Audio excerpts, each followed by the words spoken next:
اے اونچی ٹوپیوں والو سنو یہ الفاظ، اے قطب مینار کی ٹوپی لگا کے مردوں کے نام پر کھانے والو، چادریں چڑھانے والوں، مردوں کی پوجا کرنے والوں، اور قبروں کو چومنے چاٹنے والوں، اور قبر پنجو سنو۔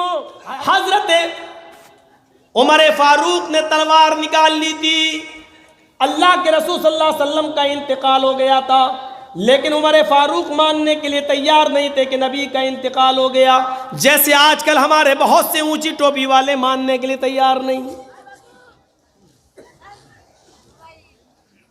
اگر نبی کا انتقال مان لیں تو پیٹ کے دھندے بند ہو جائیں گے، کیوں؟ کیونکہ انہی کے نام پہ تو مل رہا ہے، کھڑے ہو کے میلاد پڑھ لو، نبی آ جاتے ہیں، اللہ کے رسول آ جاتے ہیں، سواری آ گئی، ہم اب کھڑے ہو گئے، بھائی کھڑے کیوں ہوتے ہو؟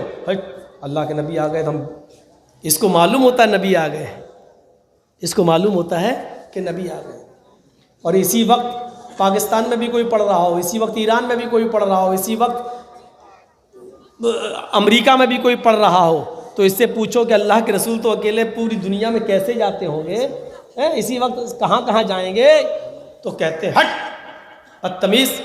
جیسے ٹی وی میں ایک فلم آتی ہے شاہ رخ خان کی یا سلمان خان کی، ایک ہی چینل پہ چلتی ہے، پورے ہندوستان دیکھتا ہے اس کو، پورا انڈیا دیکھتا ہے، تو جب ایک آدمی کی تصویر پورے انڈیا کے گھروں میں جا سکتی ہے تو کیا ہمارے نبی پوری دنیا میں نہیں جا سکتے؟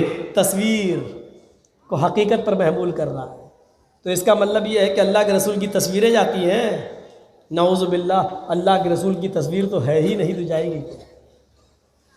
اور اللہ کے نبی کی اگر تصویر ہوتی تو اللہ کی قسم آج پوجا ہو رہی ہوتی گلے میں ہال ٹال۔ میں ایک بار جب پاکستان گیا تو جیسے ہندوستان میں جب مندر کہیں اسٹیشن پہ پڑتا ہے تو ہندوؤں کو آپ دیکھیں گے وہ ایسے کرتے ہیں، کوئی مندر گاڑی چل رہی، ٹرین، مندر دیکھا تو آگے بڑھ گئی۔ ایسی پاکستان کے اندر بہت سی ٹرین سے اگر سفر کریں گے اور لاہور سے کراچی تک آپ جائیں گے تو 24 گھنٹے کا سفر ہے، 24 گھنٹے کا ٹرین سے، تو بہت سی اسٹیشنوں پر مزار بنے ہوئے ہیں، تو وہاں مسلمان باقاعدہ کھڑکی کھول لیتے ہیں، اب اسٹیشن آ رہی، مزار آنے والا ہے، تو جیسے ہی گزرتے ہیں، گاڑی گزرتی ہے اسٹیشن سے، تو ایسی کریں گے مزار، ایسے ہم لوگ اپنی آنکھوں سے دیکھیں گے۔ تو میرے بھائیوں یہ تصور دیکھیں، یہاں ہندو کر رہے ہیں، وہاں مسلمان پوجا۔ اگر اللہ کے رسول کی تصویر ہوتی کیا ہوتا؟ آج کیا ہوتا؟ جب مولویوں کی تصویر اور اپنے پیر کی تصویر جب لیتے ہیں تو دیکھتے موبائل میں تو اس کو حفاظت سے رکھتے ہیں، میرے پیر صاحب، یہ پیر کا حال ہے۔ اگر نبی ہوتے تو کیا ہوتا؟ نبی ہوتے تو کیا ہوتا؟ وَإِذَا تُلِيَتْ عَلَيْهِمْ آيَاتُهُ زَادَتْهُمْ ایمانا۔ اللہ کے نبی کا انتقال ہو گیا، حضرت عمر نے تلوار نکال لی۔ اگر کسی نے کہہ دیا کہ نبی کا انتقال ہو گیا، اس کی گردن اڑا دیں گے۔ حضرت ابو بکر آئے، عمر فاروق کے ہاتھ سے تلوار چھینی، منبر رسول پر کھڑے ہوئے اور کیا کہا؟ عمر ہوش میں آؤ، ہوش میں آؤ۔ اے عمر کیا کہہ رہے ہو؟ اللہ کے نبی کا انتقال نہیں ہوا، کیا تم نے قرآن نہیں پڑھا؟ اللہ فرماتا ہے وَمَا مُحَمَّدٌ إِلَّا رَسُولٌ قَدْ خَلَتْ مِنْ قَبْلِهِ الرُّسُلُ أَفَإِن مَّاتَ أَوْ قُتِلَ انقلبتم عَلَىٰ أَعْقَابِكُمْ۔ محمد اللہ کے رسول ہیں، اگر یہ قتل کر دیے جائیں، أَفَإِن مَّاتَ، اگر یہ انتقال کر جائیں، او قتلا، یا میدان جنگ میں قتل کر دیے جائیں، تو کیا تم ایڑیوں کے بل پلٹ جاؤ گے؟ کیا تم دین کو چھوڑ دو گے؟ جو ایسا کرے گا وہ اللہ کا کچھ بھی نقصان نہیں کر سکتا۔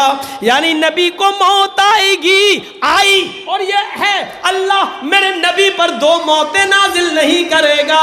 اے عمر سنو، اور اے لوگوں سنو، تم لوگوں میں سے جو محمد کی عبادت کرتا تھا وہ سن لے۔